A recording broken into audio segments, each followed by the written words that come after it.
So you've got the price, next purchase rate, retention rate, margin profit for both the one-time and the recurring revenue streams you have. What do you do next to get to your eventual LTV? So the next thing we're going to do is put everything together to calculate the LTV.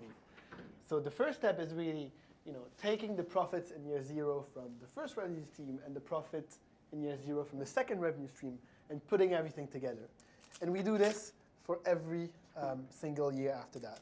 So Dan, do you want to help me do this? I'm just an engineer. I don't know how to do math. Oh, really? Well, they don't teach us that at Sloan either, so we'll just have to trust the numbers.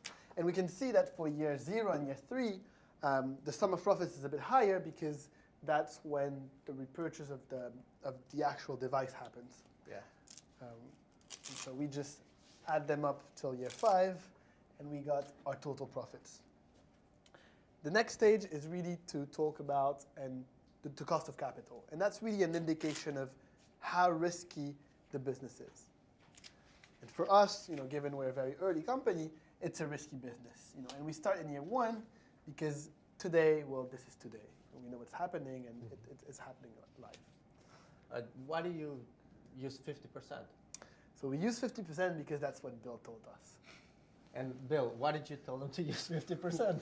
Well, I mean, there's a lot of research out there that shows startup companies, the cost for them to get capital, as we spoke about earlier in the video, is going to be very high. It's risky, it's illiquid, you can't go out and get the money, you don't have the assets. So 50% is a nice round number. It could be higher than that. It's possible it could be lower. It's probably higher than that. But 50%, again, we're just trying to get in the ballpark here. We're trying to get in the mindset of what's going to drive the lifetime value here. So 50% is a good number, and that's what we recommend for entrepreneurs to go with. And that's something we'll drag along until year 5.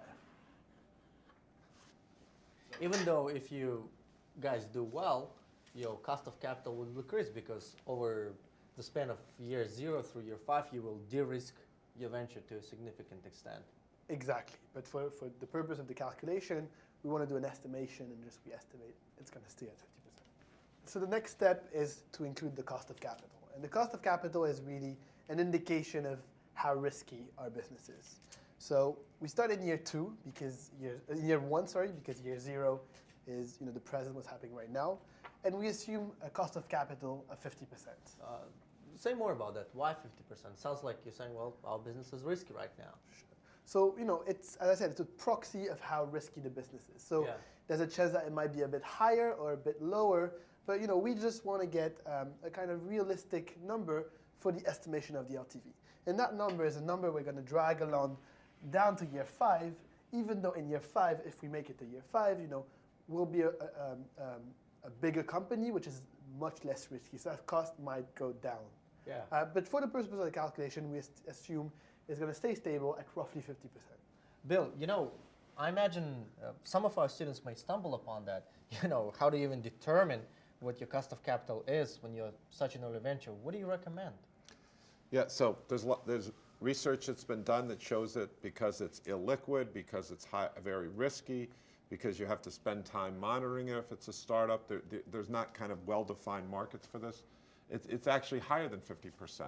It could be slightly lower, but 50% is a good enough number, as Alessandro said, for this. So I recommend that you just go with 50%, understand what's going on, and understand how the cost of capital is so important, because you want to de-risk your business. If you can pull that cost of capital down, that will be enormously beneficial. But the reality is 50% is a good number, if not a conservative number.